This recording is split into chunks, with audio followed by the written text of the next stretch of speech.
आज विश्व तेज गति से बदल रहा है। तेजी से सब कुछ बदल रहा है।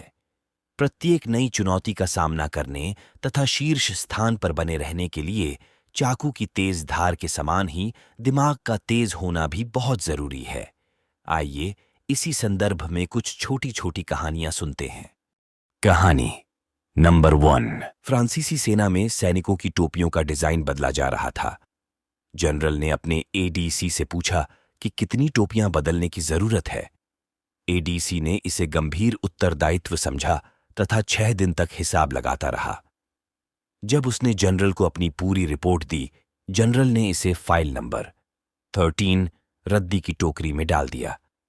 एडीसी को इसे देखकर पहले धक्का पहुंचा, लेकिन फिर उसने महसूस किया कि वह जनरल के इस प्रश्न का अनुमान से भी जवाब दे सकता था, और शायद जनरल यही चाहते थे।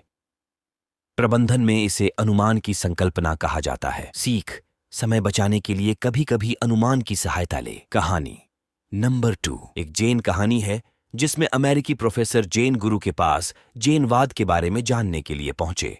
जैन गुरु प्रोफेसर के लिए कप में चाय उड़ेलने लगे। कुछ देर बाद यह चाय गिरने लगी तथा अमेरिकी प्रोफेसर चिल्ला उठा, गुरुजी, गुरुजी, कप में और चाय नहीं आएगी। तब गुरु ने जवाब दिया, हाँ, इस प्याले जैसा तुम्हारा मस्तिष्क है जिसमें से तुम्हारे अपने विचार छलक रहे हैं। यदि तुम नए नए विचारों को जानना चाहते हो, ग्रहण करना चाहते हो, तो पहले अपने मन मस्तिष्क को खाली करो। सीख: यदि प्याले में ठंडी बासी चाय है तो आप उसमें ताजा गर्म चाय नहीं उड़ेल सकते। कहानी नंबर 3 एक बार पिता और उसका पुत्र सड़क पर चले जा रहे थे। तभी एक हाथी ने उनका रास्ता काट दिया। पुत्र हाथी खरीदना चाहता था और पिता ने कहा, नहीं। 15 वर्ष बाद वे अपनी टोयोटा गाड़ी में जा रहे थे। पुत्र ने पिता से पूछा कि क्या मैं हाथी खरीद सकता हूं? पिता ने उसे अनुमति दे दी।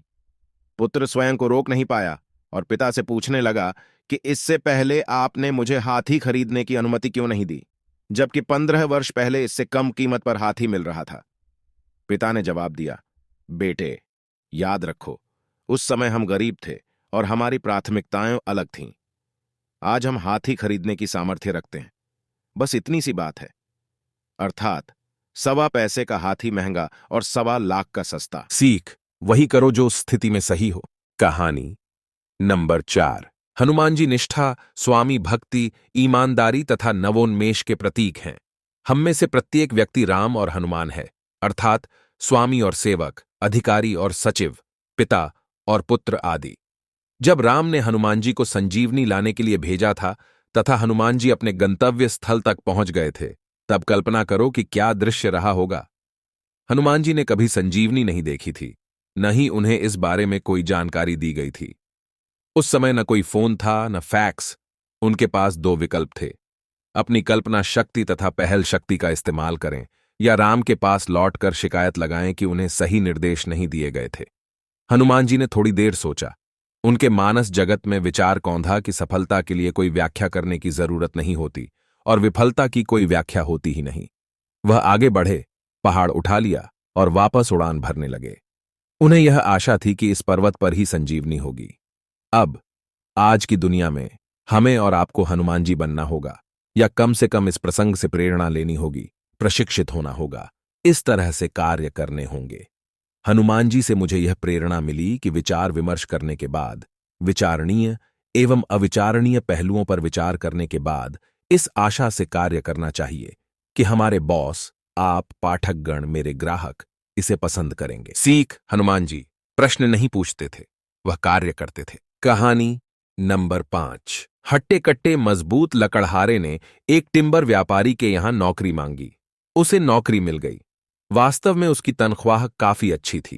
काम करने की स्थितियां और हालात भी अच्छे थे। इसी कारण लकड़हारे ने भी बेहतरीन ढंग से कार्य करने का निर्णय लिया। उसके बॉस ने उसे कुल्हाड़ी दी और वह क्षेत्र दिखाया जहां उसे काम करना था। पहले दिन लकड़हारे ने 18 पेड़ काटे। बधाई हो, बॉस ने कहा, ऐसे ही काम करते रहो। बॉस के शब्दों से प्रेरित होकर लकड़हारे ने अगले दिन और भी ज्यादा काम करने का प्रयास किया, लेकिन वह मात्र 15 पेड़ काट सका। तीसरे दिन उसने और भी ज्यादा मेहनत की, लेकिन वह 10 पेड़ ही काट पाया। दिन प्रतिदिन उसकी कार्यक्षमता में कमी आती गई। जरूर मेरी ताकत कम हो रही है, लकड़हारे ने सोचा। वह बॉस के पास गया तथा क्षमा मांगते हुए कहने लगा कि वह समझ नहीं पा रहा कि आखिर क्या हो रहा है। तुमने अपनी कुल्हाड़ी की धार को अंतिम बार कब तेज किया था? बॉस ने कहा। तेज? मेरे पास कुल्हाड़ी की धार को तेज करने का समय ही नहीं था। मैं तो पेड़ काटने में ही व्यस्त रहा। सीख, यदि अधिक फल चाहते हैं तो अपनी कुल्हाड़ी की धार तेज करे। कहानी नंबर 6। भगवान ने हमें मन की 1 एकड़ भूमि दी है। हमारी मर्जी है, चाहे तो गेहूं उगाएं या आम। यदि हम गेहूं बोते हैं तो 3 माह के भीतर फसल काट लेंगे। अब यदि आम का पेड़ लगाते हैं तथा उसकी भली भांति देखभाल करते हैं तो आपको 5 साल बाद आम मिलेंगे, लेकिन अगले 100 वर्षों तक आम मिलते रहेंगे। कभी न भूलें कि उत्कृष्टता कौशल है, अभिवृत्ति है, दृष्टिकोण है। यदि आप सपना देख सकते हैं तो आप इसे साकार भी कर सकते हैं। वॉल्ट डिज्नी ने 10 सेंट में कार्टून बनाने शुरू किए। मिकी माउस तथा अंत में उनकी मेहनत विश्व भर में डिज्नी वर्ल्ड के नाम से साकार हुई।